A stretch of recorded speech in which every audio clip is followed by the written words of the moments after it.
Domco presenta A Pensar Más con Rosa María Palacios.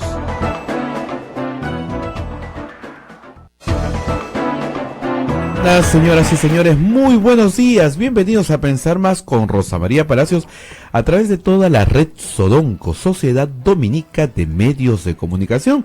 Ya nos escucha toda Arequipa a través de Radio San Martín, todo Chimbote a través de RSD Radio Santo Domingo. En el Cusco estamos a través de Radio Veritas, en Ucayali a través de Radio Cepagua, en la Convención a través de Radio Quillabamba. Puerto Maldonado nos escucha a través de Radio Madre de Dios, Lima a través de Radio Santa Rosa en sus dos frecuencias, y nuestros amigos de Ayacucho nos escuchan a través de La Voz de Ayacucho, y nuestros amigos de Huánuco a través de Radio Huánuco FM, y gracias a AM Tagua que nos pone en todo el Perú y el mundo. Bueno, queremos avisarle a todos nuestros oyentes que nos escuchan en Lima que armarse de paciencia porque el metro está cerrado en buena parte de su recorrido, el metro 1, como hemos estado informando en este programa desde temprano. Pero yo lo que quiero llamar la atención es sobre la falta de información clara y organización respecto a esa información.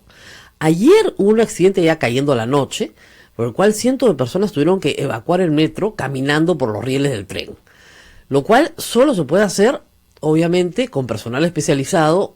Las unidades de bomberos llegaron, ayudaron a la gente a salir, la gente se desesperaba, trataba de abrir las ventanas porque evidentemente en un accidente eléctrico lo primero que se hace es cortar el fluido eléctrico para que no haya nadie que se electrocute, y la ventilación es escasa porque se apaga el aire acondicionado y en la desesperación la gente quiere abrir las ventanas, abrir las puertas. Entonces primero hay que educar a nuestra población usuaria del metro, que no va a pasar nada, que no les va a faltar el aire, que no van a morir ahogados. Es como cuando dentro de un ascensor te dicen, no se mueva, ya van a venir por usted, aquí hay suficiente aire para que a usted no le pase nada. Sí, efectivamente, va a tener usted mucho calor, pero no significa que le vaya a faltar el aire. Primer asunto. Entonces, un poco de educación al usuario. Pero en segundo lugar, por eso te dicen, en caso de accidente, no se muevan hasta que no lo saquen, hasta que no vengan por usted, porque uno no sabe por dónde está caminando, y menos de noche. Entonces los bomberos llegaron, ayudaron a la gente a salir. ¿Qué es lo que debió hacer el Metro de Lima?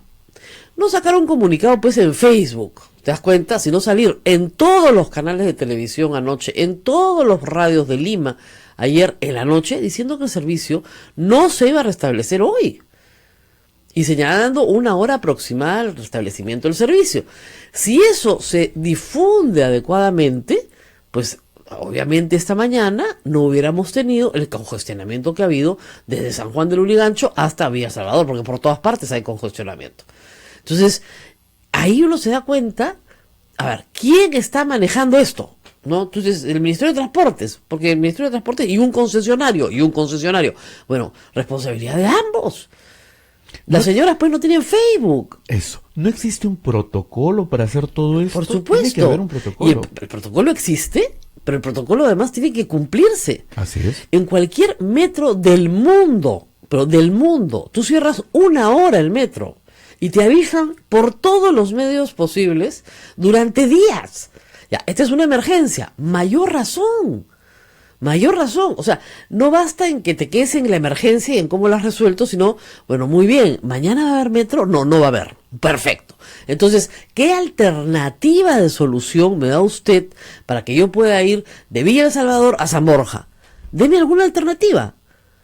No hay alternativa. Ya, bueno, entonces que el gobierno nos diga que mañana no hay colegio para los niños que tienen que ir, no hay trabajo, no hay, y por supuesto, no sé, que el Ministerio de de Trabajo dé alguna habilitación para las personas que tienen que llegar tarde a trabajar hoy día. Así es. En vez de que estén desesperadas, porque la desesperación de la gente, fíjate, lo que revela es que quieren cumplir con sus obligaciones.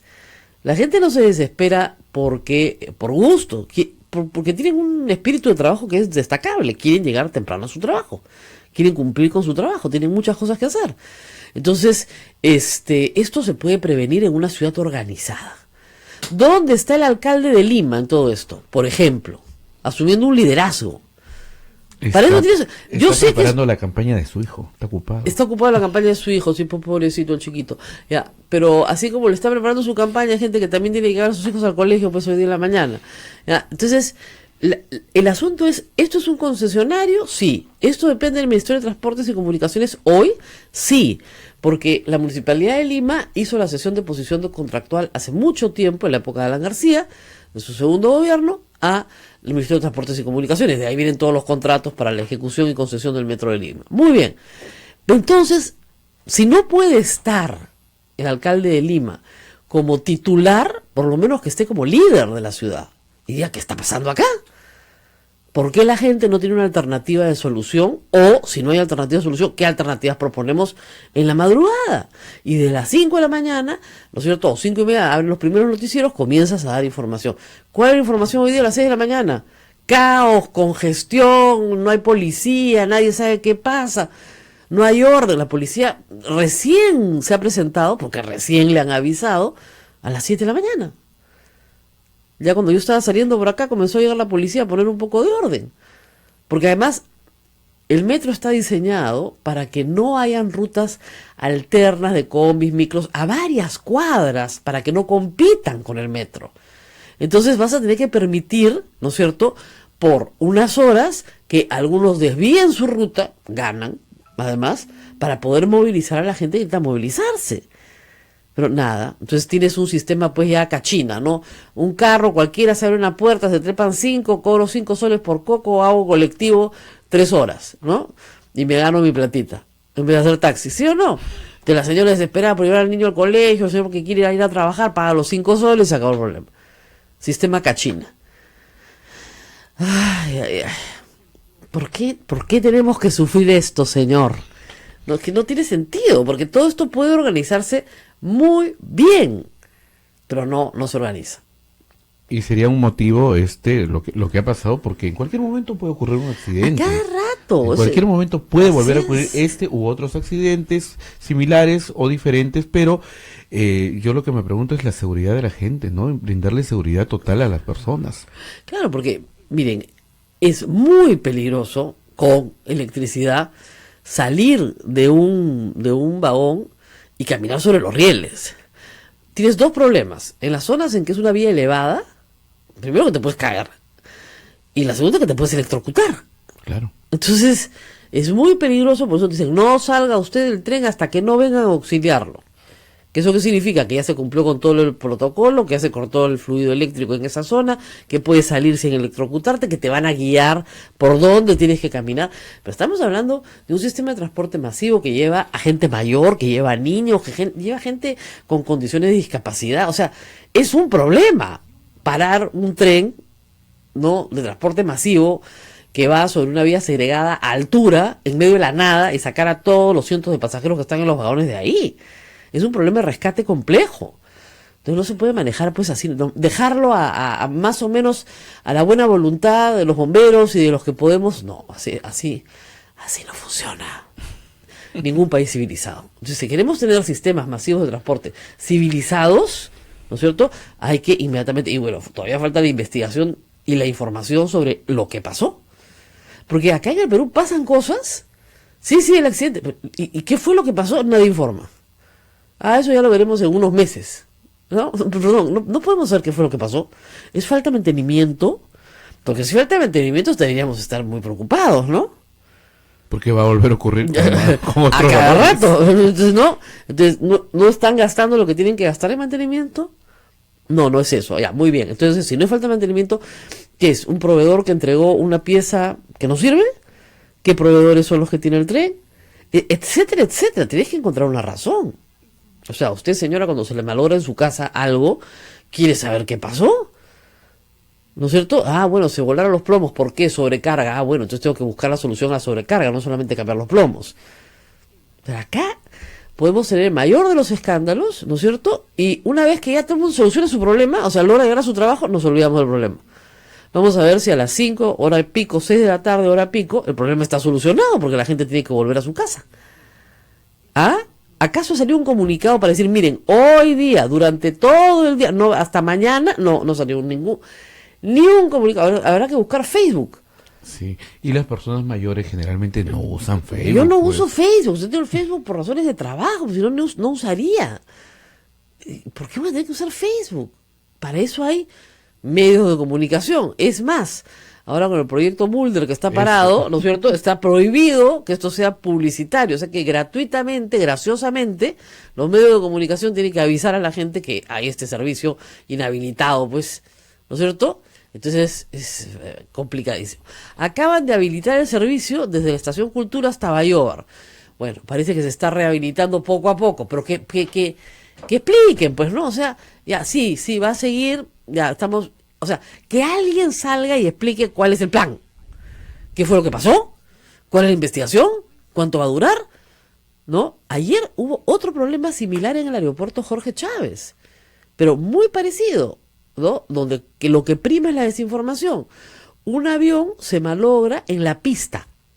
No sé si viste, de esta línea Sky Airline. Muy bien. Ya. Entonces, para mover el avión de la pista hacia un sitio donde se pueda ser reparado, se han demorado pues 2 horas. ¿Ya? Eso ha atrasado todos los vuelos, de todas partes. Además, como ustedes comprenderán, hay vuelos que están ya en el aire, ¿no es cierto?, que vienen de destinos muy lejanos, o sea, ¿no es cierto? Porque yo puedo darle la vuelta a un avión que está viniendo de Trujillo, de Arequipa, pero yo no le puedo dar la vuelta a un avión que está viniendo desde Madrid. Tengo que hacerlo aterrizar en alguna parte, ¿no es cierto? O lo mando a Chiclayo, o lo mando a Guayaquil, o sea, hay que tomar un montón de decisiones. Bueno, ayer el aeropuerto ha estado cerrado, el aeropuerto Jorge Chávez, unas 2 horas, generando muchísima cancelación de vuelos incluso, cancelación de vuelos, sobre todo de los que venían de provincias a Lima, y en otros casos demoras de 2, 3, 4 horas, sin ninguna información. O sea, se malogra un avión en la pista, porque solo tenemos una pista, pues ese es el problema, no tenemos las 2 pistas, ¿no? Y no hay forma. Además, no te dicen, bueno, los vamos a mandar a Pisco, no sabemos nada. ¿Cuál es el protocolo acá, como tú dices? A ver, ¿qué es lo que vamos a hacer? Evidentemente, alguien en la torre de control está tomando decisiones. Eso es, porque al final los pasajeros llegaron a su destino y otros estarán llegando hoy.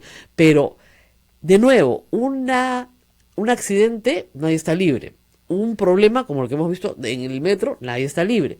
No sabemos si es accidental, no sabemos qué es, ¿no es cierto? Pero hay que tomar las medidas sobre estos casos. Acá en el Perú hacemos un gran escándalo de algo y una vez que solucionamos el tema lo olvidamos. Y tengo un caso político. ¿Tú te acuerdas que el gabinete de Ana Jara fue censurado? Sí. Ya. ¿Te acuerdas por qué censuraron a Ana Jara? No te acuerdas, ¿no es cierto? No se acuerdan. A ver, muchachos acá, jóvenes peruanos, acá la juventud, Eduardo, tú no, pero en fin, casi, parte de la juventud peruana. ¿Ustedes se acuerdan que censuraron al gabinete de Ana Jara en el gobierno de Antumal hace pocos años? Fue el primer gabinete censurado, si se quiere, en el siglo XXI. Sí, eso sí me acuerdo. Y en muchos años. Muy bien, censuraron al gabinete. ¿Se acuerdan por qué?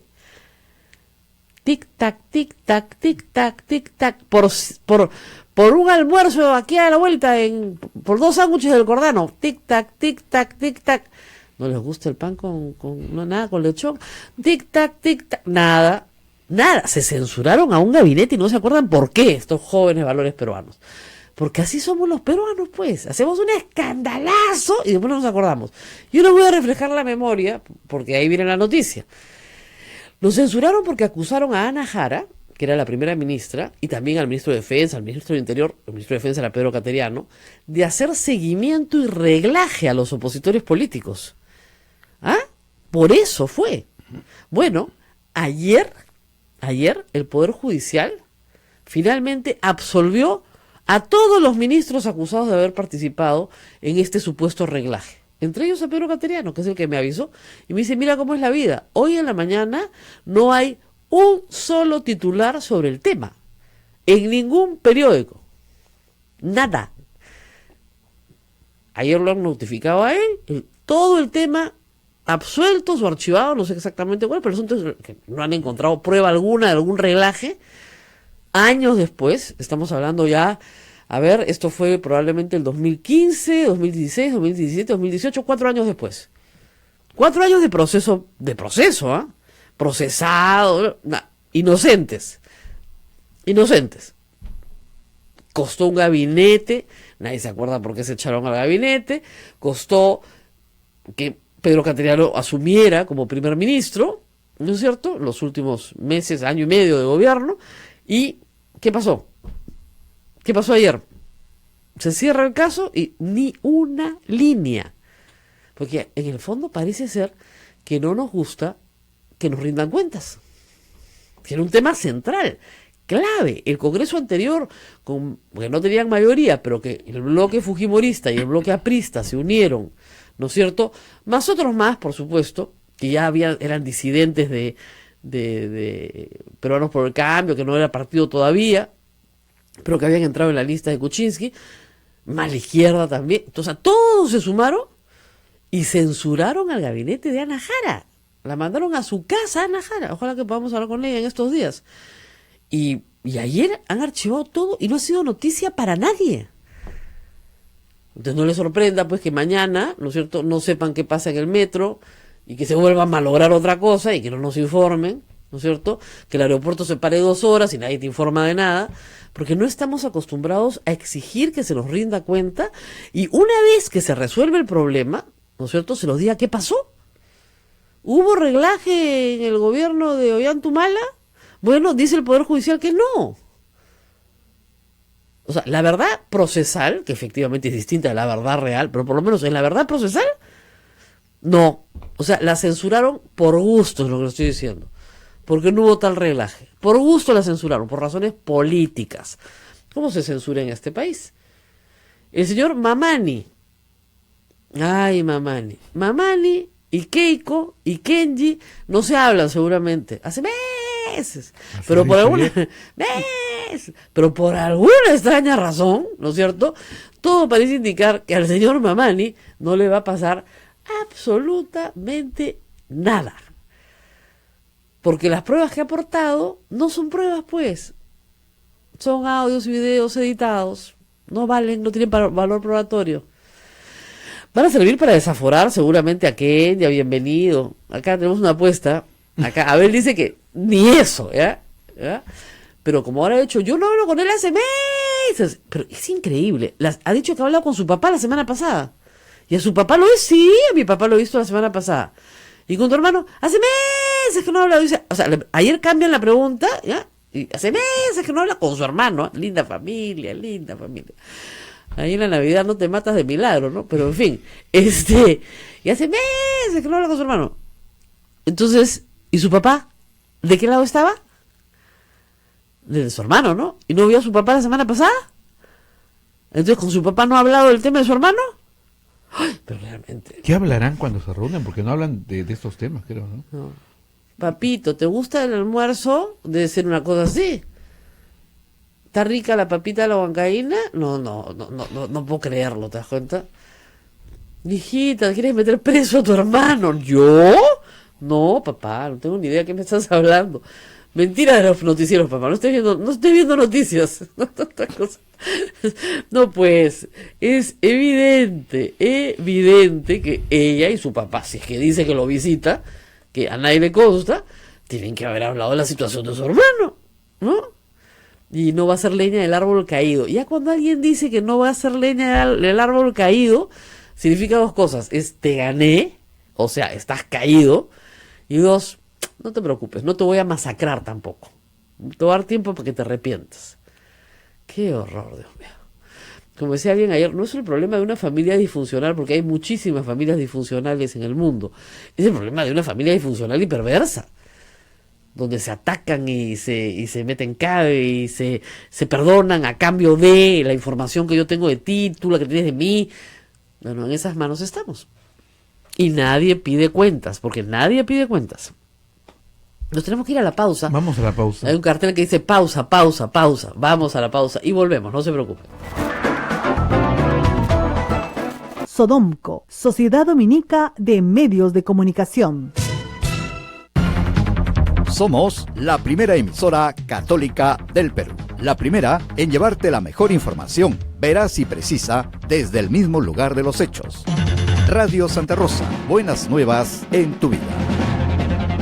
Rosa de Santa María, eres mi norte y mi guía. Amigos de la radio, los invitamos a participar a la peregrinación por el cumpleaños de nuestra patrona Santa Rosa de Lima, conmemorando sus 432 aniversario de su nacimiento, este próximo viernes 20 de abril. Visitaremos su casa, el Pozo de los Deseos, la capilla donde la bautizaron, su habitación, el monasterio de Santa Rosa, su tumba. Apreciaremos el documental Una Rosa en el Mundo. Celebremos juntos y visitemos los lugares donde vivió y santificó. Informes e inscripciones, Girón Camaná 158 Lima, teléfono 427-6793. Radio Santa Rosa, 61 años llevándote buenas nuevas en tu vida.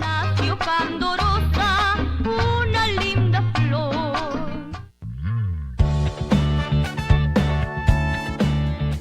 Si quieres ser un fraile predicador, conócenos. Ingresa a www.jovenesovne.com o escríbenos a vocaciones@peru.op.org. Orden de Predicadores.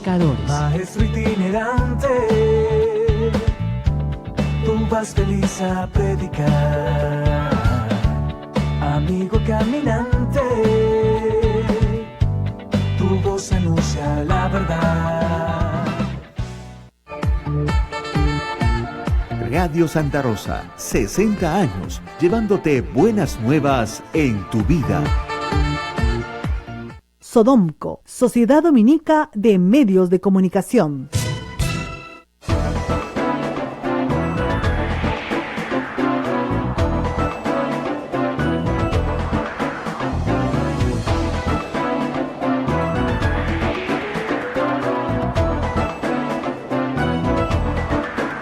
Están pasando un comunicado de Metro 1 por Twitter. Y todo el Perú tiene Twitter. Todos tienen Twitter, ¿eh? Todos tienen Twitter. No, pues, o sea, hay que ir a medio de comunicación masivo cuando se está...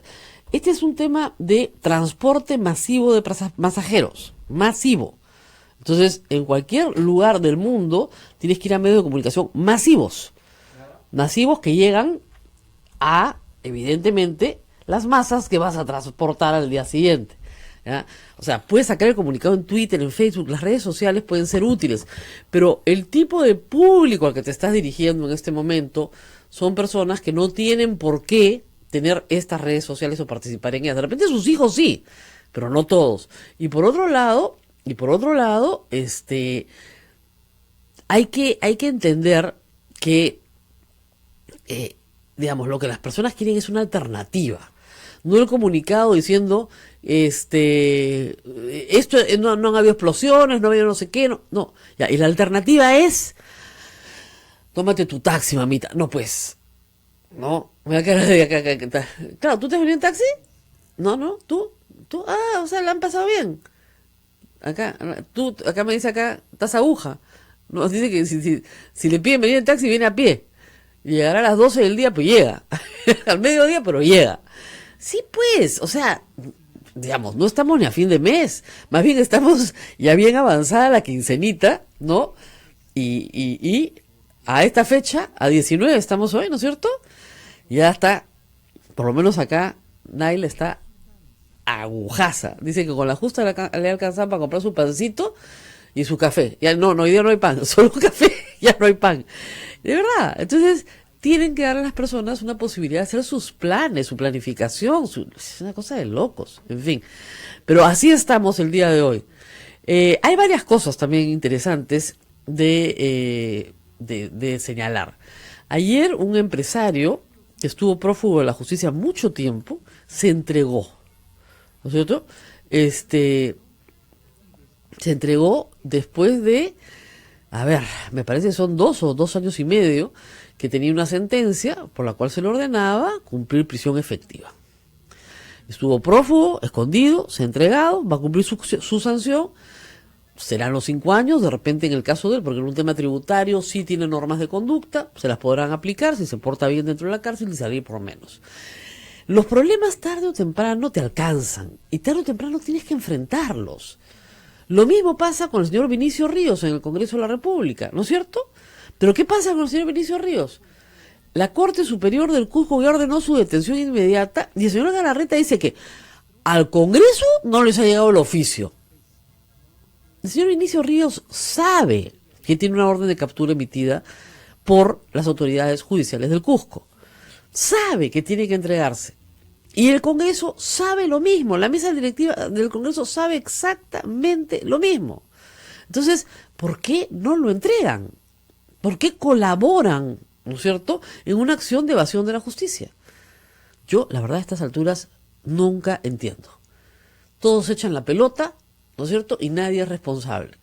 Al final de cuentas, o esperemos que el señor Vinicio Ríos, él solito, se presente y se entregue. Porque la justicia lo va a alcanzar tarde o temprano, ¿no es cierto? En fin, hay que tener paciencia a veces con las situaciones que vemos. Los ciudadanos comunes y corrientes tenemos unas reglas, los congresistas tienen otras reglas, ¿no? Y no es este asunto de la inmunidad parlamentaria, ¿no es cierto?, como se ha dicho por algunos congresistas ya mayores, no sé, Víctor Andrés García Belaúnde, Mauricio Mulder, dicen que los que quieren quitar la inmunidad parlamentaria son unos ignorantes, o es una tránsfuga como Patricia Donaire. Al margen de quién presente la iniciativa tiene que ver con un abuso que se ha hecho sistemático de la institución, ¿no? Como dice Víctor Andrés García Belaúnde, eso es para los congresistas que no fiscalizan, porque los que fiscalizamos tenemos un montón de juicios, y los periodistas que fiscalizamos, ¿no tenemos también un montón de juicios? ¿Ah? Y muchas veces solos, en todo el Perú, sin la protección de un medio. ¿No tenemos también un montón de juicios? ¿Y no seguimos haciendo exactamente nuestro mismo trabajo? Esos juicios al final se caen porque no tienen ninguna posibilidad de ser probados. Nos amenazan con juicio, por supuesto, pero eso es parte pues del trabajo. Que no le tienen miedo a un juicio. Un congresista le tiene miedo a un juicio en el cual sabe que es inocente. No, pues, esa es una tontería. Yo sostengo que mientras el Congreso siga abusando de la inmunidad parlamentaria, no van a obtener ninguna simpatía por mantenerla, a pesar de que es una institución que tiene un valor, que efectivamente la inventaron pues los ingleses hace cientos de años para protegerse del abuso del rey. En eso estamos de acuerdo. Y para protegerte de la encarcelación de tus enemigos políticos, también estamos de acuerdo. Pero ¿quiénes son los políticos que más acciones promueven unos contra otros? Ay, si les contara. Pero en fin, vamos a cambiar de tema porque vamos a hablar de... Perdón, estoy ya con tos. Vamos a hablar de terrorismo. Vamos a hablar de terrorismo porque ayer tratamos el tema a raíz de la excarcelación de Morote, que todavía no ha salido de la cárcel, así que todos tranquilícense. El INPE ha señalado que tiene que haber un informe de las condiciones carcelarias en las cuales se va a llevar a cabo el arresto domiciliario, informe que todavía no se ha emitido, y además hay el pago de una caución que tampoco se ha pagado, así que todos pueden respirar hondo y esperar un ratito porque todavía no se ha producido ningún traslado, pues un traslado de la prisión al lugar donde se cumple el arresto domiciliario. No es una excarcelación donde el señor abre la puerta del penal y dice chao, muchas gracias, hasta luego, ya nos vemos, me voy a mi nueva casa. Así no funciona, ¿ok? Entonces, aquí no hay ningún indulto, ninguna amnistía, ningún éxito del Movadef. Acá hay el cumplimiento de una sentencia de 25 años de condena más 5 años de prisión preventiva. ¿Cuál ha sido el error del Estado peruano? No formular acusación fiscal en 5 años y no obtener una condena por los nuevos procesos que se habían iniciado contra Osman Morote y contra Margot Lindo. Sobre todo contra Osman Morote. Así de claro. Entonces, si no entienden eso, o sea, entonces, las autoridades políticas del país, creo que no estamos entendiendo qué cosa es el Estado de Derecho. Yo he escuchado con mucha sorpresa decir al señor Villanueva, no estamos de acuerdo con la resolución del Poder Judicial, pero somos respetuosos pues del Poder Judicial. ¿Cómo que no estás de acuerdo? O sea, le dan 5 años de preventiva y la ley te prohíbe darle más tiempo de preventiva. ¿Qué cosa le vas a dar? Es más, los abogados de Morote objetan incluso el arresto domiciliario, porque dicen que no corresponde, porque ya cumplió todo. Ya cumplió su pena, ya cumplió la preventiva y ya tiene que salir libre. Así de claro. Bueno, estamos con Pedro Yarán, experto en temas de terrorismo, para hablar justamente de esta, entre comillas, victoria pírrica del terrorismo y también para hablar de una noticia inquietante que trae hoy El Comercio, ¿no? Las nuevas formas de organización de excarcelados del terrorismo y parientes familiares para recomponer de alguna manera instituciones que tuvieron en el pasado, Socorro Popular, en fin, ¿no? Gracias por estar con nosotros. ¿Cómo está Rosa María? ¿Qué tal? Buen día. Espero que no haya tenido problemas para llegar con el metro de Lima el día de hoy. No, yo estoy cerca. Felizmente. Y por suerte yo en la mañana salgo y hoy día me tocaba recorrer algunos kilómetros. Ah, qué bueno, caminando. Muy bien. No, corriendo. Corriendo. Mejor todavía, mejor todavía. Pero bueno, vamos con este tema. Hay, digamos, primero una confusión sobre lo que está pasando con Morote, creo que le hemos aclarado. No es que el Poder Judicial quiera escarcelarlo, es que tiene que escarcelarlo. Sin embargo, creo que hay que observar el caso del colegiado de la Sala, me parece. Ah, así es. Porque ese caso es relativamente un caso reciente, el caso Perseo. Así es. Allí, como se trata de una organización, correspondía directamente detención preventiva y no la detención domiciliaria. Que me parece también ahí tiene la culpa compartida el Ministerio Público y también el Procurador. Debieron haber observado a tiempo, pero me parece que ahí sí existe una falla. Por el caso Perseo. Así es. Ahora, Morote puede decir, perdón, yo estaba en la cárcel. Los del caso Perseo son todos los que no están en la cárcel. Los del caso Perseo son Crespo, ¿no es cierto?, Fajardo. El caso Perseo es la reorganización, ¿no es cierto?, de Sendero Luminoso a través del organismo de fachada. No, pero ahí en el caso Perseo se descubren documentos importantes nuevos de las celdas directamente de Guzmán, de su esposa, de los integrantes del Comité Central, pero también de sus abogados. ¿Dónde tienen responsabilidad los integrantes del Comité Central en el caso Perseo? Porque ahí es donde se gesta el Movadef. Claro. Y el Movadef se gesta desde la cárcel. Eso. Es decir, la participación directa de Guzmán y los integrantes del Comité Central. Por lo tanto, también Morote, Margot Liendo Gil tienen responsabilidad política. Claro, pero lo pueden decir, y ha sido una gran discusión, por eso está el caso planteado, y por eso todavía no hay acusación fiscal. Oiga, nosotros no queremos ir a ninguna acción armada, queremos crear una asociación para que pida la amnistía, pues. ¿Cuál es el pero problema? También eso no es delito. Hay que tener, mira, yo que estoy siguiendo casi relativamente cerca, hace algunos meses encontré un documento de un oficial importante de la DIRCOTE que dialoga con una de las integrantes del Comité Central, que no es Margot Liendo Gil. Entonces él, con mucha imaginación le dice, miren, ustedes han perdido la guerra, dice, efectivamente usted tiene la razón, dice. En consecuencia, si ustedes están pidiendo reconciliación, amnistía, ¿por qué no se arrepienten de una vez y firmamos la amnistía, la reconciliación y entregan las armas y se arrepienten? Y le dice, un momentito, oficial, le dice, las cárceles es para resocializar al reo, pero de ninguna manera es para desideologizar. Imagínense. En conclusión, la guerra no ha concluido para ellos. Claro. Es una guerra prolongada. Está clarísimo, no están arrepentidos de absolutamente nada. Así es, a todos nos queda perfectamente claro, salen con el puño en alto, ¿no es cierto? Y eso no significa necesariamente ser terrorista, por si acaso, pero sí, digamos, dentro de sus formas, digamos, claro, de tratarse, desde su simbología, dentro de su narrativa. Acá están en un periodo en el cual... Es que ellos atacan en varios frentes. Así es. Uno de esos frentes es la guerra legal. Y este es el primer triunfo de la guerra legal. En 30 años. Por lo tanto, tienen que festejar. Claro, en 30 años, ¿no? Así es. Pero efectivamente, digamos, para que la gente tenga esto claro, hay un sector del terrorismo sí arrepentido. Sobre todo mujeres. Sin duda. Hay un grupo grande que además están separadas. Físicamente separadas en la cárcel. En la cárcel, pero también hay algunas que están en libertad. No, por que supuesto. Efectivamente se han arrepentido. Se han arrepentido. Que jamás han querido volver a ser parte de. Así es. Entonces, eso de que el sistema no sirve para nada, también hay que ponerlo entre comillas, porque se ha servido. O sea, muchísimas de las personas, ayer hacíamos un recuento en la República, hoy solamente quedan 320 y tantos encarcelados por terrorismo. Esos son realmente los irreductibles, ¿no? Algunos están arrepentidos o arrepentidas y están cumpliendo su pena.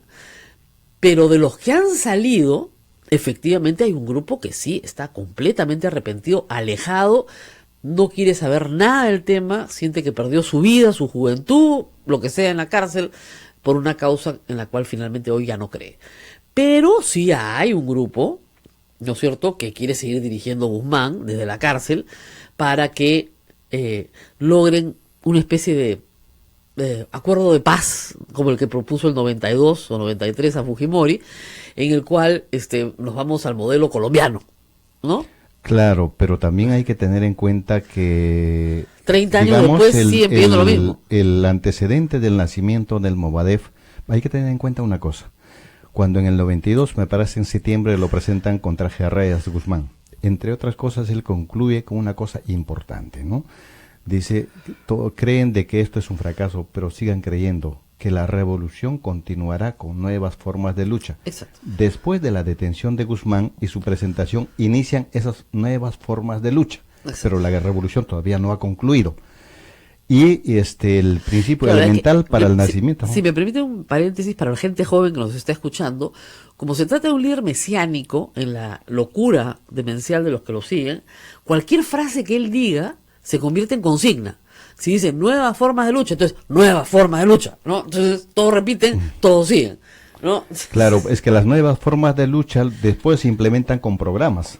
Y el nacimiento del Movadef justamente está enmarcada en ese programa. En esos programas, ¿no? Y sale en dos líneas. Uno para el frente interno, o sea, es trabajo partidario, y el frente externo es lo otro. Yo diría, en pocas palabras, el frente externo es para engañarnos. Claro. Por ejemplo, esa pretensión de participar en las elecciones cuando el inicio fundamental de Sendero Luminoso está contra las elecciones. ¿No? Contra toda forma de gobierno democrático. 80, digamos, en las elecciones del 85 ellos cortaban los dedos de los campesinos que bajaban a sufragar las elecciones. Por eso en muchos sitios se prohibió la tinta indeleble. Así es. Eso no lo saben los jóvenes acá, pero ya la tinta indeleble, que ya no se usa hoy, se usó durante muchas décadas, en Ayacucho simplemente no se usaba. Porque si el pobre campesino una semana después tenía el dedo manchado con tinta, se lo cortaban o lo mataban por votar. Por ser electorero. Así es, electorero, por ir a votar. Entonces imagínense ustedes qué vocación democrática puede tener Ahora, hay que tener una cosa siempre presente. Tienen una lógica marxista. Leninista, maoísta. Pero hay que entender, y eso fue lo importante del trabajo de la DIRCOTE, si tú no entiendes a tu enemigo no lo puedes derrotar. Y tienen la lógica de un partido político comunista, marxista, leninista. Es maoísta decir, y maoísta. Entonces hay tarea, hay programa, hay una serie, ¿no es cierto?, de verticalidad en la organización. Por ejemplo, hay algunos que comparan Sendero Luminoso con las FARC. Las FARC es más antiguo. Las FARC es marxista-leninista. Exactamente. En cambio, Sendero Luminoso es marxista-leninista, principalmente maoísta. Así es. Que es otra forma de organización. Y esta organización celular que les fue muy útil, por ejemplo, para cometer atentados terroristas, no es necesariamente la organización de la FARC. No. Entonces, vamos a la pausa y seguimos hablando con Pedro Ayaranga sobre lo que le preocupa mucho a la gente, sobre todo a nuestra edad, es qué posibilidades tienen estas personas de hacer daño a la sociedad. Así de claro. Regresamos. Sodomco, Sociedad Dominica de Medios de Comunicación. Somos la primera emisora católica del Perú. La primera en llevarte la mejor información, veraz y precisa, desde el mismo lugar de los hechos. Radio Santa Rosa, buenas nuevas en tu vida. Noticia de último minuto. Nos vamos de paseo a Canta, Santa Rosa de Quibes y Obrajillo. Este próximo sábado 28 de abril. Visitaremos la heroica Canta, donde compraremos deliciosos productos de la zona. Una vueltita por Obrajillo, donde conoceremos las piscigranjas, un encantador lugar con sol todo el día. Y degustaremos un suculento almuerzo con platos típicos de la zona. En Quibes, iremos al santuario de Santa Rosa de Quibes y realizaremos la Eucaristía. Salimos desde nuestra emisora Girón Camaná 158 Lima a las 7 de la mañana. Recuerda, los pasajes son numerados. Llámanos a los teléfonos 427-6793. Visitemos en familia el lugar donde vivió nuestra santa patrona. Radio Santa Rosa, 61 años llevándote buenas nuevas en tu vida. Esa rosa tan galana, nuestra hermosa Santa Rosa. La experiencia nacional e internacional enseña que en casos de terremotos o desastres naturales, las comunicaciones se congestionan. Debemos estar preparados. Lo más importante, mantén la calma, evita llamar y menos insistir. Utiliza los mensajes de texto o la internet para comunicarte. Y si estás en la zona de emergencia, marca el 119 y deja un mensaje de voz. Esta es la comunicación luego de una emergencia. Escribe primero y evita llamar. Mayor información en www.mtc.gov.pe o con tu operador de servicios, Ministerio de Transportes y Comunicaciones. En Radio Santa Rosa, hagamos lío con el Papa Francisco. ¿Qué hay en la raíz de la esclavitud, del desempleo, del abandono de los bienes comunes y de la naturaleza? La corrupción, un proceso de muerte que nutre la cultura de la muerte. Porque el afán de poder y de tener no conoce límites. La corrupción no se combate con el silencio. Debemos hablar de ella, denunciar sus males, comprenderla para poder mostrar la voluntad de hacer valer la misericordia sobre la mezquindad, la belleza sobre la nada. Pidamos juntos para que aquellos que tienen un poder material, político o espiritual no se dejen dominar por la corrupción. Gracias, Papa Francisco. Radio Santa Rosa. Buenas nuevas en tu vida. Benedictio Dei omnipotentis, Patris et Filii et Spiritus Sancti, descenda super vos et maneat semper. Santa Rosa, buenas nuevas en tu vida. Sodomco, Sociedad Dominica de Medios de Comunicación. 8 de la mañana con 41 minutos. Señoras y señores, continuamos en la red Sodomco, Radio Santo Domingo en Chimbote, Radio San Martín en Arequipa, Radio Veritas en el Cusco, Radio Cepago en Ucayali, Radio Quillabamba en la Convención, Radio Madre de Dios en Puerto Maldonado, Radio Santa Rosa en Lima, y en Ayacucho nos escuchan a través de La Voz de Ayacucho, en Huánuco a través de Radio Huánuco FM, y AM Tagua nos pone en todo el Perú y el mundo. Quiero responder a Ricardo Romero por Twitter, que ha dicho: doctora Palacios, no es guerra, no le haga ese favor al terrorismo. Ay, señor Romero, si el que les he explicado eso hasta el cansancio he sido yo. O sea, no hay una persona que haya repetido más veces que no usen ese término en estrictos términos jurídicos. ¿Ok? Pero para la conversación coloquial creo que se entiende, ¿no es cierto? ¿Por qué no se puede usar el término guerra? A ver, vamos a explicárselos por enésima vez. Esta fue una discusión que se dio en el Perú en 1981-82. O sea, desde el inicio, ¿no?, de lo que se llama el conflicto armado interno. ¿Por qué? Porque si se usa la palabra guerra, le das con la condición al enemigo, si quieres, de fuerza armada beligerante, claro, alzada en armas. Que tendría que respetar muchos convenios internacionales, ¿no? Y darle a categoría de subversivo. De guerra civil. Claro, de guerra civil. Guerra interna. O guerra interna o guerra civil, ¿ya? Y al darle categoría de guerra civil, tú tienes que darle a esa otra fuerza, terminada, entre comillas, la guerra, la devolución de sus prisioneros, y ellos la devolución de tus prisioneros. ¿No es cierto? Claro, ellos no tenían ningún prisionero, ellos mataban a todos, pero en términos estrictos del derecho de la guerra, porque hay un derecho de la guerra, los convenios de Ginebra, tú tienes que intercambiar prisioneros. Acá, es el derecho internacional humanitario. Así es, tienes que intercambiar prisioneros.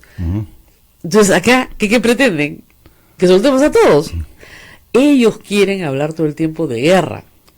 Incluso, es que es curioso, ¿no?, en el fujimorismo creían, desde un punto de vista completamente ciego, que los caviares no querían hablar de guerra para mejorar la situación de los terroristas. Decían, no pueden ser más ignorantes porque no practican.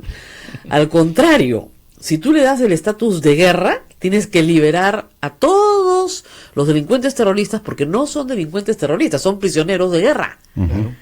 Es muy diferente. Una cosa es ser un delincuente terrorista por un delito cometido en el Código Civil, o el Código Penal, perdón, y otra cosa es ser un prisionero en una guerra. Claro, estatus beligerante. Exactamente, donde dos fuerzas beligerantes, guerras de independencia, por ejemplo, ¿no es cierto?, que hemos tenido en el Perú. Aunque el término guerra, la palabra no sé desde cuándo se inicia, pero por ejemplo he leído bastante el término guerra en los escritos del gran estratega chino Sun Tzu. Claro, el arte de la guerra. El arte de la guerra, ¿no? Pero más antes de Sun Tzu, todavía aparece 400 años antes, me parece, otro estratega que es Wei Chen. Wei Chen decía, si escuchas a un solo lado, continúas en tinieblas. Si escuchas ambas partes, se hará la luz en ti. Claro. Entonces sí, pues hay que escucharlo todo, y a estos hay que escucharlos para entender qué está pasando en esta locura demencial. Obviamente esto implica, para los jóvenes que nos escuchan, no seguir a esta gente, sino entender cuál es la lógica que hay detrás de toda esta locura. Hay muchos todavía en el Movadef, lamentablemente a veces presentan jóvenes, y da mucha pena, ¿no? Son hijos, son familiares, sí, pero algunos no. Algunos no, pero ellos siempre se han especializado a captar a jóvenes, ¿no? Eso es el problema. Pero no a todos los jóvenes, a los jóvenes que tienen poca formación, ¿no? Exactamente.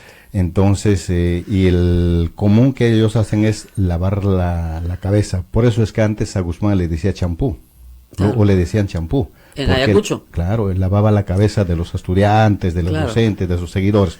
Pero también hay que decirlo que en los 80s era la situación totalmente diferente a la situación actual. Así es. Había mucha más pobreza. No, también las revoluciones mundiales. Claro, todavía tenían éxito. Por supuesto, Rusia no había caído. La novedad era ser revolucionario. Todo estudiante soñaba con avanzar como esos grandes líderes internacionales. Claro. El ejemplo, por ejemplo, de China, que era relativamente reciente. Cuba, el 59 ya había triunfado, aunque para los maoístas, pues Cuba no era una revolución, era social imperialista. Claro. Imagínense, eso ni siquiera es una revolución. Entonces, sí, a lo que voy es que finalmente, digamos, hay que entender el fenómeno, hay que entender lo que pasó. ¿Es una amenaza Sendero para la sociedad peruana hoy? Política, ideológicamente, yo creo que sigue siendo una amenaza, pero en el intento de que ellos tomen el poder a través de las armas, de ninguna manera, ¿no? Así es. Pero, digamos, afectar eso, por ejemplo, en la parte importante para el desarrollo del país, la captación de la inversión, eso sí hace bastante daño. El hecho de que estén presentes ahí en la gran cuenca del Braem, los Quispe Palomino, eso ahuyenta la inversión. Claro, pero ahí están desarrollando una actividad ya delincuencial, o sea, son asociados al narcotráfico. Digamos, ahí tengo yo siempre la discusión, especial porque, mire, Sendero Luminoso jamás hubiera podido existir si es que no tenía apoyo del narcotráfico. Lógico. Necesita economía, ¿no? Y los grupos subversivos terroristas en el mundo tampoco, no directamente del narcotráfico. Pero de otros crímenes. El Medio Oriente, por ejemplo, es el petróleo. Claro. En la parte de Asia fue el opio, siempre. Si no es eso, es imposible, porque los secuestros, los asaltos a los bancos, la presión a los campesinos pobres, no da. Si no era por el narcotráfico, claro. Sendero Luminoso quedaba ahí. Claro, piensen ustedes lo que cuesta mantener una columna, no sé, de 200 hombres armados y comidos y vestidos, que no están trabajando ni produciendo nada, sino que están haciendo una guerra. Eso cuesta mucha plata. Mantener un ejército cuesta mucho dinero. Guzmán decía que estaban por los encima de los 4.000 integrantes del ejército guerrillero popular, sin contar a los otros seguidores. Claro. Exactamente, de hombres alzados. Y la DIRCOTE en su momento señalaba más o menos, creo que en el informe de la Comisión, la verdad está, que Sendero llegó más o menos a ese número de guerrilleros, entre comillas, de nuevo lo pongo entre comillas, pero de personas armadas, hombres y mujeres armados, ¿no? Alzados en armas. Entonces, la fuerza principal es el elemento militar más sofisticado que está cerca a los mandos importantes, claro. Y con capacidad bélica, digamos, para hacer acciones armadas, incursiones, enfrentamientos. Que fue la que se desplaza básicamente en una metodología de guerrillas en toda la zona de Ayacucho. Pero también hay que decirlo, así en blanco y negro, Sendero nunca se ha enfrentado. Sendero siempre atacó por la espalda. Ah, sí, claro. Emboscadas, emboscadas, asesinatos selectivos, pero todo por la espalda, nada de frente. Cuando la enfrentaron, siempre la vencían. Hay un relato muy interesante de Gustavo Borriti, de una batalla, ¿no es cierto?, en las alturas de Ayacucho, donde llega un batallón policial y los campesinos piden ayuda, porque saben que arriba están los senderistas, y hay una pequeña batalla, ¿no es cierto?, y se enfrentan, Y evidentemente las fuerzas del orden y los campesinos unidos ganan, terminan haciendo que los otros huyan o mueran en la batalla. Entonces, cuando se han enfrentado, sí sabían que salían perdiendo, porque no tenían ni el armamento. O sea, si se enfrentaban en emboscadas era para robar armas, básicamente para eso, porque el ejército tenía muchísimo. Pero siempre por traición, por emboscadas, por ¿no? emboscadas. La prueba de que ellos no se enfrentaban directamente es que desde el año 82, me parece desde mediados del año 82, los campesinos, que eran presa fácil de Sendero, empiezan un poco a juntarse y a armarse rudimentariamente tal cual inició Sendero. Claro, con sus hechizos. Y se enfrentan directamente a Sendero Luminoso. Así es. Años después los desalojan del campo. Claro. O sea, hace fracasar al planteamiento primigenio de Guzmán, que decía que hay que acercar del campo a la ciudad. Claro. Y los campesinos se rebelan y más bien los desalojan del campo a los senderistas. Claro. Y la lectura... Consecuencia de ello es que Sendero se repliega. A la ciudad. Y en los 90, pues, Es que ellos decían que habían logrado el equilibrio estratégico y ya tenían todo el campo. Estaban más cerrados en Lima que estar en el campo. Claro, ese es el error. Y la consecuencia de todo ese trabajo de los comités de autodefensa o rondas campesinas, no son rondas campesinas, es la captura de los integrantes del comité central y del mismo Guzmán. Exactamente. Poco a poco lo fueron empujando a la ciudad. Pero Guzmán, para justificar ante sus huestes este fracaso, dice, perdón, ya logramos el equilibrio estratégico. Así es. Y para Mao lograr el equilibrio estratégico era tener controlado el campo para poder asaltar la ciudad. Era del campo a la ciudad. ¿Por qué? Porque todas las masas campesinas, digamos, lo seguían. Lo cual era absolutamente falso. Lo mudan a Lima a fines de los 80s y a partir de ahí comienza a dirigir acciones terroristas en las ciudades, muchísimo más duras, ¿no? Contra comisaría, policía, ¿no? Los que vivimos en esa época sabemos lo que fue. Vamos a la pausa y regresamos. Sodomco, Sociedad Dominica de Medios de Comunicación. Somos la primera emisora católica del Perú. La primera en llevarte la mejor información, veraz y precisa, desde el mismo lugar de los hechos. Radio Santa Rosa, buenas nuevas en tu vida. Rosa de Santa María, eres mi norte y mi guía. Amigos de la radio, los invitamos a participar a la peregrinación por el cumpleaños de nuestra patrona Santa Rosa de Lima, conmemorando sus 432 aniversario de su nacimiento. Este próximo viernes 20 de abril visitaremos su casa, el Pozo de los Deseos, la capilla donde la bautizaron, su habitación, el monasterio de Santa Rosa, su tumba. Apreciaremos el documental Una Rosa en el Mundo. Celebremos juntos y visitemos los lugares donde vivió y santificó. Informes e inscripciones, Girón Camaná 158 Lima, teléfono 427-6793. Radio Santa Rosa, 61 años llevándote buenas nuevas en tu vida. Nació candorosa, una linda flor.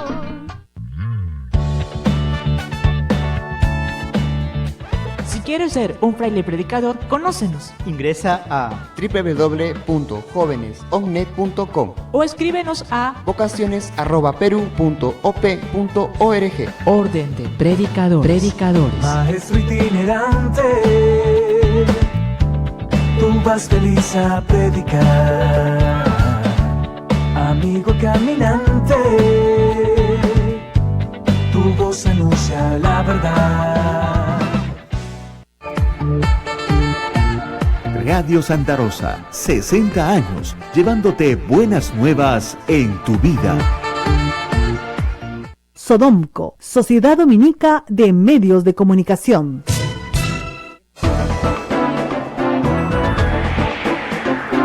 8 de la mañana con 53 minutos, estamos conversando A Pensar Más con el especialista en temas de terrorismo y narcotráfico, don Pedro Yaranga. Rosa María Palacios. José Alejandro Godoy nos dice, la enseñanza crítica sobre este periodo de violencia es clave. Y por experiencia, por el profesor también, los chicos quieren saber más sobre este periodo de la historia. ¿Le ha pasado también? Sí. Yo salgo cotidianamente a dar algunas charlas en las universidades. Por ejemplo, me dio un poquito, digamos, no miedo, pero una cierta desconfianza en el auditorio de la universidad esta que está en Chaclacayo. Ah, en la Cantuta. La Cantuta. Hermoso auditorio, hermoso auditorio, pero felizmente casi la mayoría profesores y hicimos una empatía, ¿no? En la uni también. Entonces, y a veces... Y los chicos quieren saber más. Sí, claro, y las preguntas que hacen es fenomenal. Sí. Y un poco también estoy aprendiendo a ser más didáctico, ¿no? Como para conversar. Que se aprende mucho. Se aprende enseñando, por supuesto que se aprende enseñando. Y hay que explicarle a la gente lo que usted dice que es bien importante. Miren, que Sendero se vuelva a alzar en armas no va a pasar. Es otro mundo. Es otro mundo. Es otro mundo. Es otro mundo desde tantos puntos. Miren, el 80%, a ver, en los 80s, el 60% del pueblo era pobre. Hoy día, la clase media se ha ampliado notablemente. Como usted dice, era mucho más fácil que a un joven sin formación se le capte. Hoy día los jóvenes tienen muchísimo, aunque no me crean, muchísimo más contacto con el mundo. Está mucho más pegado que a escuchar algún ideólogo, más pegado al celular. Exactamente. Y cuando dictas una clase, entonces tienes que tener mucho cuidado porque dices alguna palabra y te dice, profesor, oiga, eso no es así. No es así. Acá hay un artículo que dice tal cosa. ¿Okay? O Google dice tal cosa, o la Real Academia dice otra cosa. También, claro. Sí, claro. Al toque, tienen entonces tienen el mundo más conectado a ellos. Así es. Entonces, engañarlos es mucho más difícil. Entonces, no es posible que Sendero Luminoso logre una masa crítica de 4.000 guerrilleros armados ni de casualidad. No tiene los medios, no tiene nada. Pero sí es posible que sigan en su combate ideológico y envejezcan todos, porque tal vez los jóvenes no se dan cuenta, pero estos señores que ustedes ven ahí son para nosotros unos viejitos, porque los hemos visto envejecer en la cárcel. Y terminarán también y así. Terminarán sus días en la cárcel. Y yo lo que te conté, pues de esta militante, de esta integrante del Comité Central, claro, que los penales no es para desideologizar. Claro. Y a estas alturas de mi vida no me permita que me cambie de ideología. Así es. Y no va a cambiar su ideología.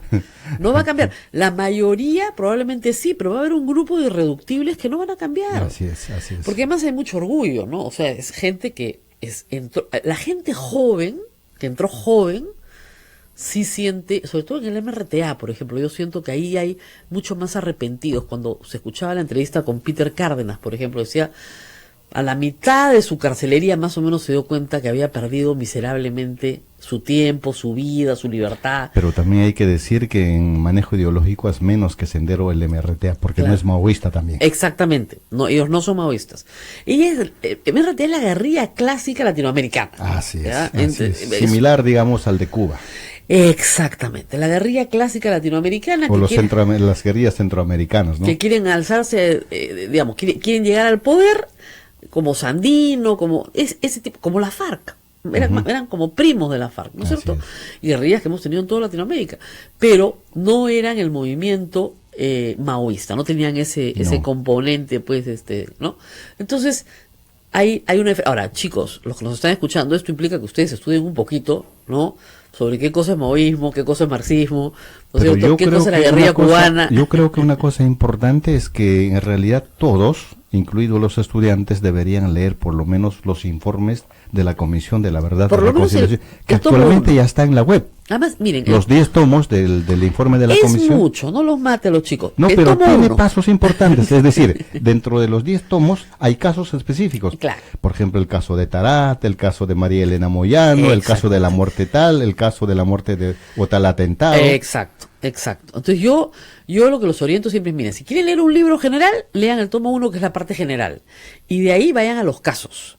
Por ejemplo, el caso Morote.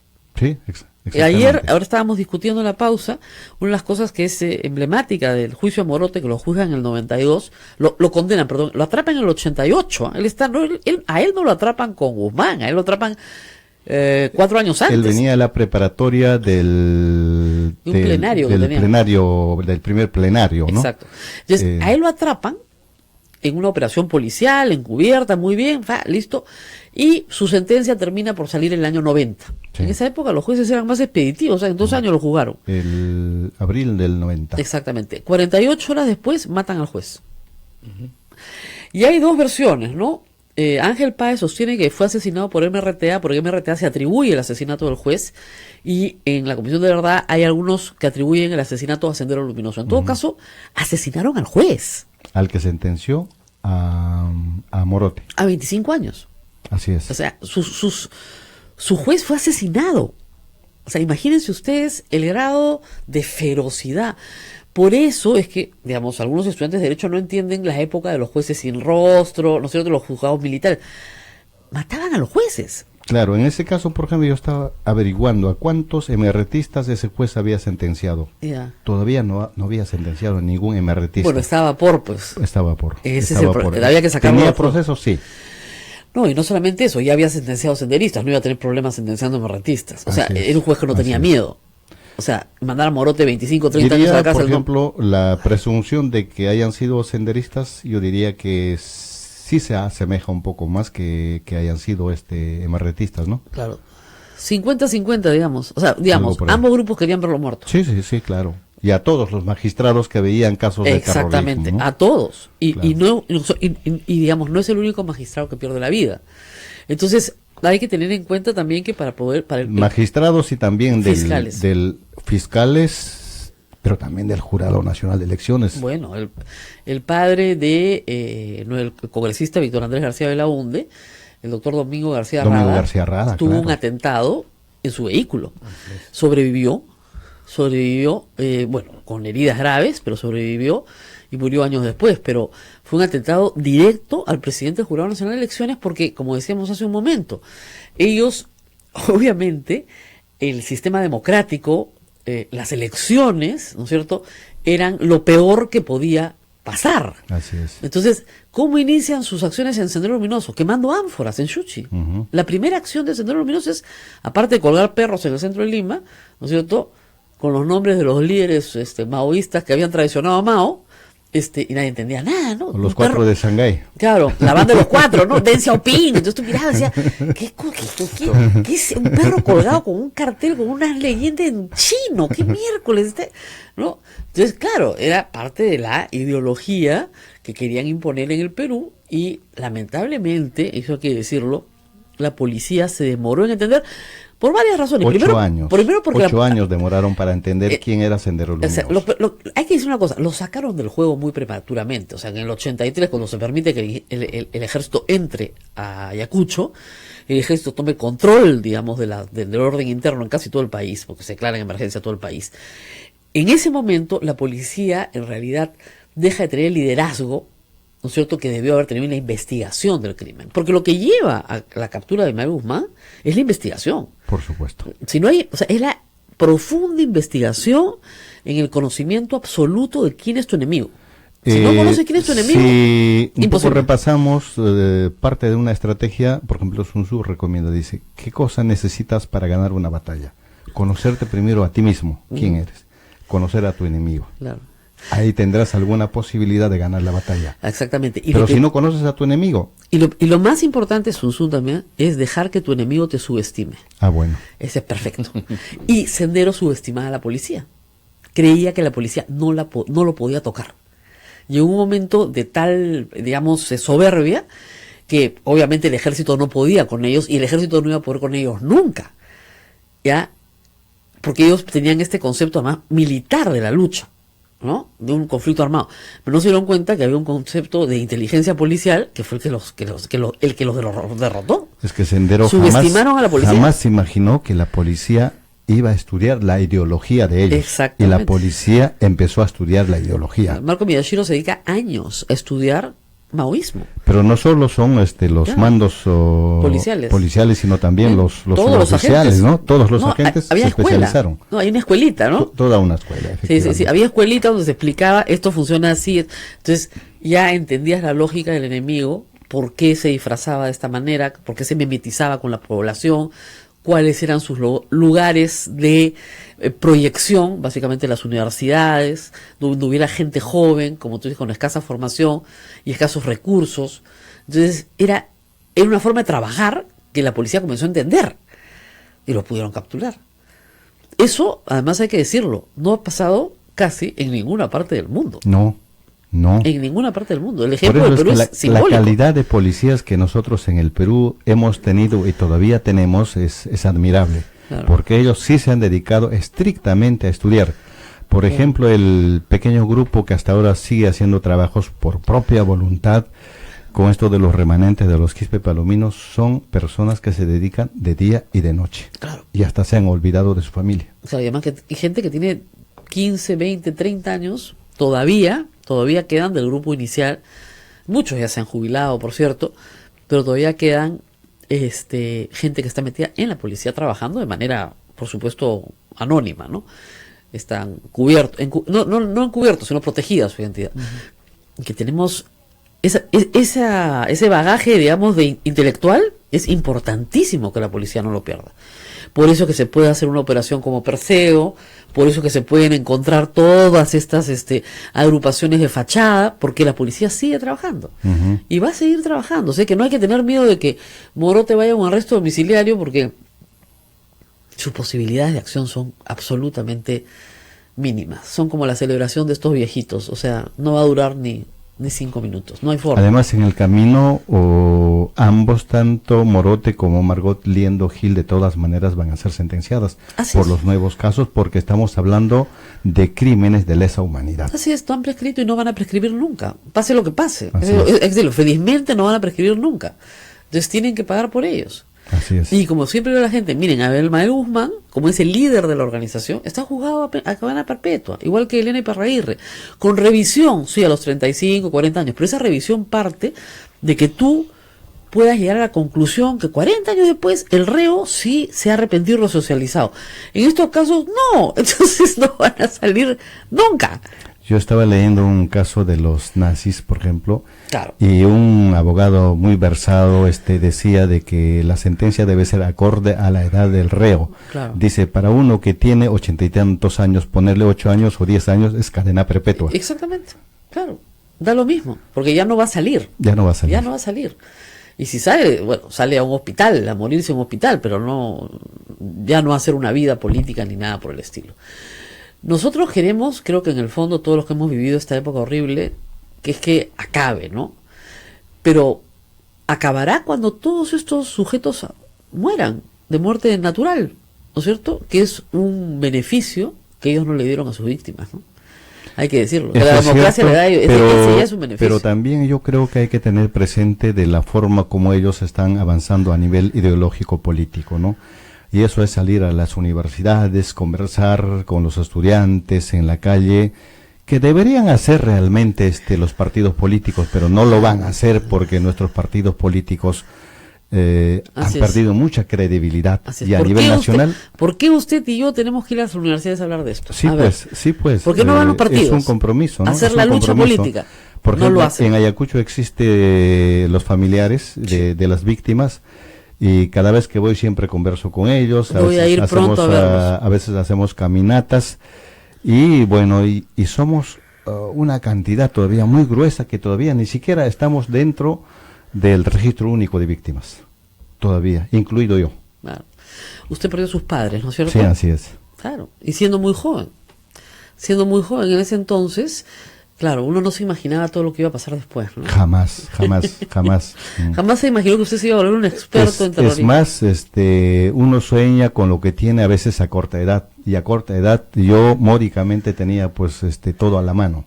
Claro. Propiedades, el campo, que comer que le proveía el campo. Teníamos terrenos, por ejemplo, en la selva, pero de noche a la mañana perdí todo, y salí con ropa encima. Claro. No pudo recuperar esos bienes. No, jamás. ¿Y se los quedaron quiénes?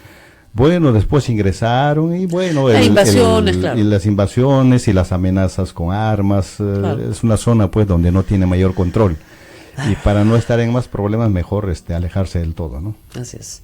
Tremendo. Bueno, muchísimas gracias a Pedro Yaranga, siempre es un gusto tenerlo acá, siempre está informado de las cosas que están pasando, como lo está haciendo la Policía Nacional, y tengamos en ese sentido confianza en aquellos que hace 30 años capturaron, 25 años o más ya, capturaron a Abimael Guzmán estudiando al enemigo. Y a todas las personas que nos escuchen, en vez de tener reacciones histéricas, ¿no es cierto?, que la tienen los partidos políticos, rechazamos, salir a decir, ¿saben qué? Tenemos que enseñar más, explicar más. ¿Qué fue Además, lo que pasó? Los partidos políticos siempre deberían hacer mea culpa.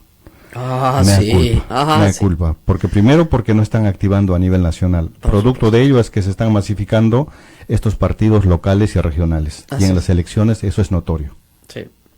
Con, como sabemos bien, el ingrediente del narcotráfico metido adentro. Eso de lleno. Exactamente. Y estas elecciones que se aproximan no va a ser la excepción. No, al contrario, va a ser la agudización No, sí, claro. No, narcotráfico es que, sí, imagínate, el Congreso no solamente no ha endurecido, ¿no es cierto?, las normas de financiamiento político, sino que las ha relajado. Ahora no hay ninguna necesidad de informar durante el proceso, ninguna. Eso lo ha sacado este Congreso. Entonces, estos movimientos regionales que ya no tenían obligación de informar, no tienen ninguna obligación de dar cuenta de nada. Entonces, van a tener, si quieren voluntariamente, que informar. Entonces, ¿de dónde salen las platas para las campañas? De las actividades del crimen organizado. Encima, en lugares importantes se están desactivando los juzgados especializados y eso es una amenaza. En el caso de Ayacucho estuve revisando, ahora no hay ningún juzgado especializado en narcotráfico menos Sala. ¿Qué? Y como consecuencia, ¿sabe qué? Están saliendo libres muchos narcotraficantes integrantes de clanes familiares. Bien raro, ¿ah? Eso, Duberlí. Por lo menos ya tengo una documentación bastante condensada. Que Duberlí nos escuche, porque eso no es casual. Y viendo el caso que estamos viendo del congresista Edwin Vergara y su hermano, que parece ser que Edwin no es más que una pieza en un ajedrez mucho más complicado, ¿no es cierto? Edu Vergara, ¿no? De Abancay. Claro, le dicen Edu, pero se llama Edwin, ¿no? Pero no le gusta que le digan Edwin, sino Edu, porque es más blancón, digamos, no ser Edu que ser Edwin. Como dicen, ¿no? Más caché. Más caché. Pero su hermano Fabio, que es, a ver, el jefe del INEI en Abancay, gana 2.700 soles por toda la República. Hace años que gana 2.700 soles. Siempre es el jefe del INEI. Su madre enfermera, técnica en enfermería. Tienen pues 27 inmuebles, es una cantidad de propiedad. Y la respuesta es, nosotros siempre hemos sido ricos, ¿ah? ¿Cuál es el problema? Entonces, si siempre has sido rico, ¿por qué eres el jefe del INEI en Abancay? Explícame. ¿Para ganar 2.700 soles o porque es el apóstol de la informática? ¿No? O de la estadística. ¿Cuál es? Yo trabajé algún tiempo en ENACO siendo jefe, ganaba 3.250 más viáticos y no me abastecía en la zona en que estaba. No me abastecía. Imposible. Porque uno tiene siempre que hacer gastos familiares. Imposible. Digamos, sobre todo en esa zona, donde todo es carísimo. No. Bien rarito todo. En fin. Bueno, dicen que la fiscalía va a recoger el equipo de grabación de Moisés Mamani. Lo va a tener que ir a recoger, porque Mamani no lo quiere entregar. Dios mío, es un reloj. ¿Por qué tienen que mandarle un fiscal para recoger un reloj? Mándenle un taxi. Nos vemos mañana. Nos vemos mañana, Rosa María. Muchísimas gracias a don Pedro Villaranga por explicarnos todos los temas de terrorismo. Gracias, muy buenos días. Y qué bueno que vive cerca.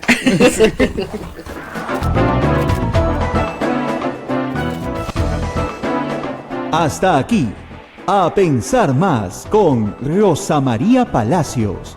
Este programa fue producido por la Sociedad Dominica de Medios de Comunicación, Sodomco. Radio Santa Rosa, buenas nuevas.